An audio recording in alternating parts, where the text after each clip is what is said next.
Hello, hello. Tuni ni ko hi vlog neu chana bolotin hi chu chu ipi hiding ham itile. Eho inam sunga dinga musician thiam ta pa es Houpu Kipgen es Houpu Kipgen kiti ama itabanga in chengam itabanga khusa am music instrument ipp anayam akoyam anavel haute chihi in veranda hi chihi first pen hi common room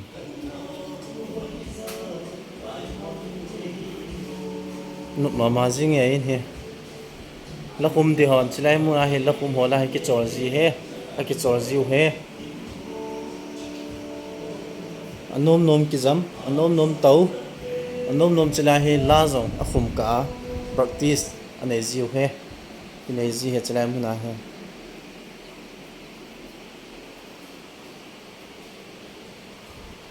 chilang hi kitchen hi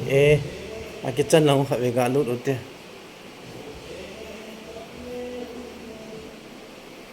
chi he kitchen hi TV jang lin ta khana ko ve na khom nom ho zo sin ki chol nom na a ki chol dam na mu na anei jiu chilai lup na jang hi gam thalang ho kang po pi cycle adang dang ho zeri bom langa ho hung pa jong le chilai mu na hi ki chol jiu he gas ho room he gas lup na he emergency ho lup na he ti taute chilai hi van koina koi ki dovin chilai he no ma he kitchen aga lu te a kitchen dan ga veute chi he tui don nom ho zo si nong chilai tui don ji theu he blue star la kiti hot water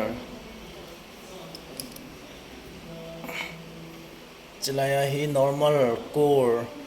lakum de ho zo sin chilai tui don ji he chi anne na dining table kitchen table he kitchen han no mama ji ne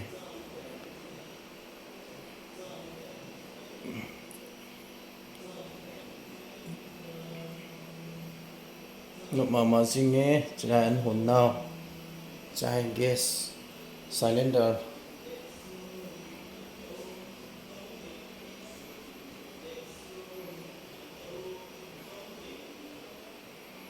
chilai hi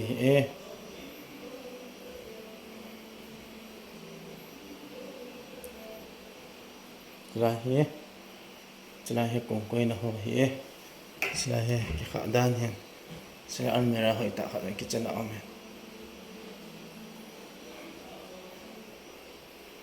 chilai hi smart mama ji nge studio nei tu a hinaman musician khat indinga cho perfect no mong hitai no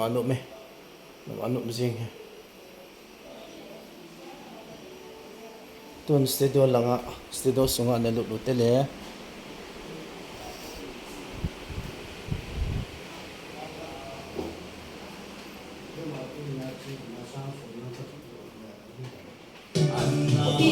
chai gui ta lo men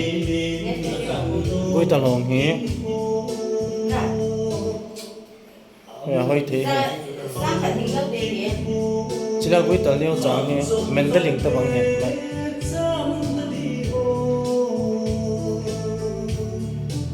gui ta jong hoi ta asu in hoi ta bang a dei nom vale na keinin contact theo he Jangin like we tar khadom me smart ta han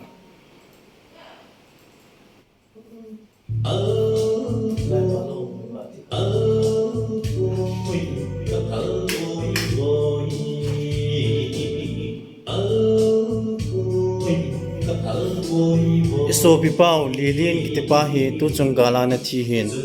ama la choina chu to hi correction ka bol han he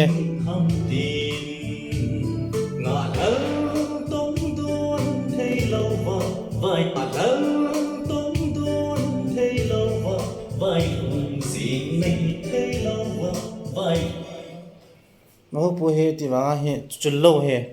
mi zo si Houpu he mà he sama cham ne chi mi na cho Houpu ha ve hai tio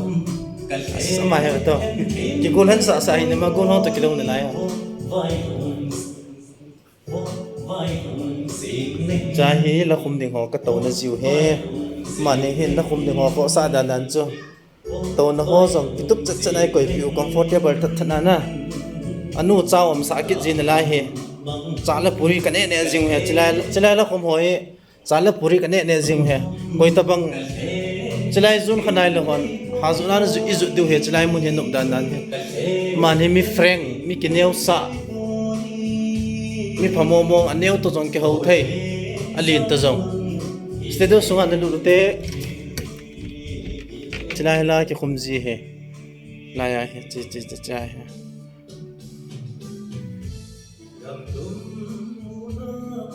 mele gala anathi ho lilin ke ti khat ama la choina chu en sumi 10k dei thanu win chilai muna he ka khuma hi e to hi music bol lai ta hi in angai na thei chanan bowling kine moment chilai hi studio sunga hi e la khum dan ho hi la khum khalo hon jong hi het lo mai thiu hin a he jong kitam jong le a he jong jong le chi ta hi chi hi headphone ti dam I bilkul a ki kibul ji hin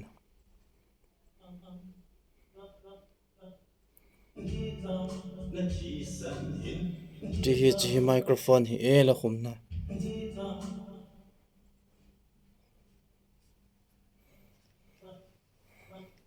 ma jing e kitup chat chanin koi ta bang eso pu Kipgen studio henai lo hon amun hi khingzang churchanpur main road gay he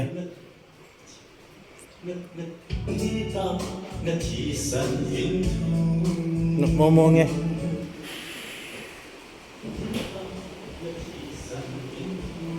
chalang hi man in my lai ta hin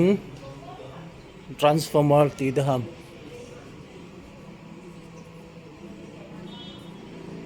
LTR GO ham ka hepon LTR ham hoi chi pen ham ka hepon chahi thupi ta khat long ki tungin chlai hen chi khingzang lam ka khingzang lam lin kom chat he a in hi in khat in ni in thum in lin chat he eso pu studio he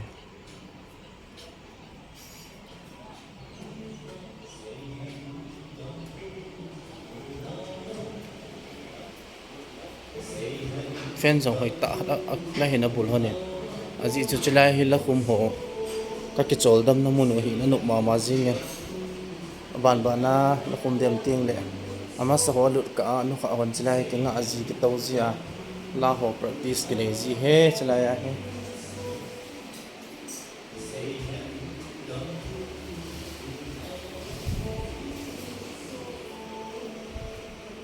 chi madam no he puho puloi nu hen fela to he to thim thei lo ata he kitchen ho ga su ting he madam hai en tio kha hai free sai pp mo ga bio te ai ka te akitun dan ho bo sa rong dim set la kilo me bo sa bong sa anam char jing lang hi bedroom he khat ve ga bio te anu ma jing e comfortable thane alup now he eso pu Kipgen itabanga in chengam itabanga khusa am ehnomim diu he in anu ma nu he to na he ama in kala khum to ki chol to ko ma vlog neu cha khain bo la he nam sung wa mi min thang ta eso pu Kipgen ki ti chu ama hi ama chen na in he itabanga khusa am itabanga in chengam an mera lin ta khalong ko vin bedroom langa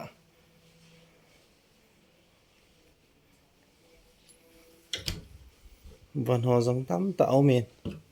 smart thật zing e chapang ho van cha cha te ho uniform hi e cho hi chilanga hin room khadam ki nen nu mama zing e comfortable thật zing e lup na khana fan ki koi dan he mama zing e almira khoi ta khat zong me chilanga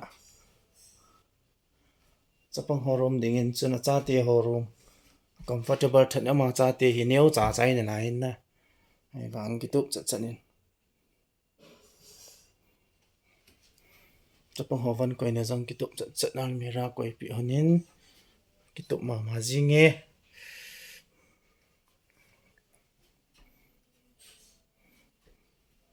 cha zo almira khat koi pi kin hone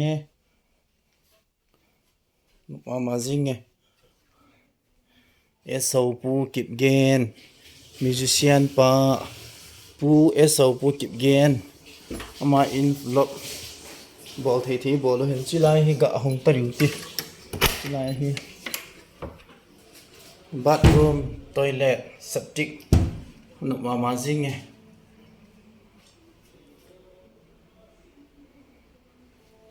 nu mama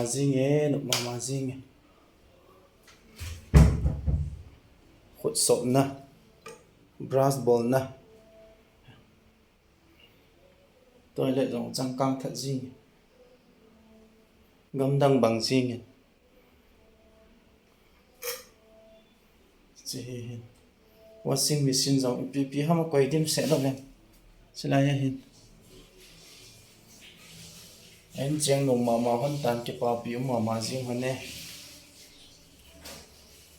cha hin ko khadam ki ne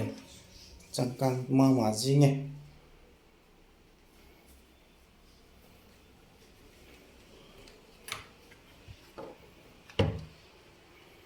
mama zing in to hi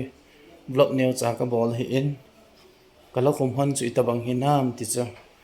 kan vat la kit hon ding a he to hi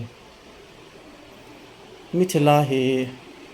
angai mama zing in hin la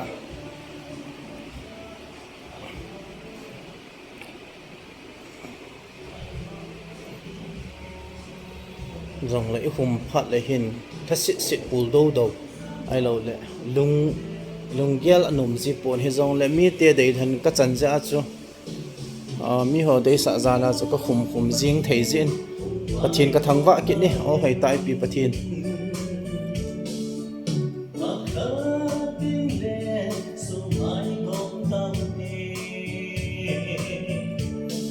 tai la ki ma he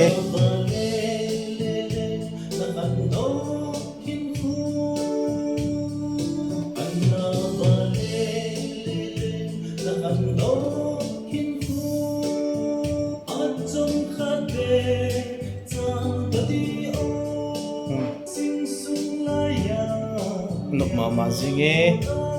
lai khu kilo zin na self stedo sungai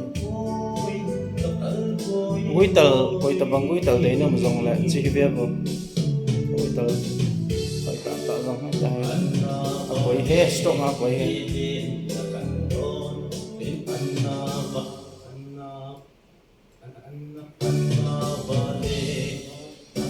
tunia dinga vlog vi bol thei sunu hi chan chunin tin aban innovet kit deu hitai river sozo si koi tabang Houpu Kipgen stedo mukhalo amun he khalo khingzang churchanpu lamka khopi khingzang hi e laimuna he lakhum nom zo sin zu jing theu he anytime patsia welcome hi ve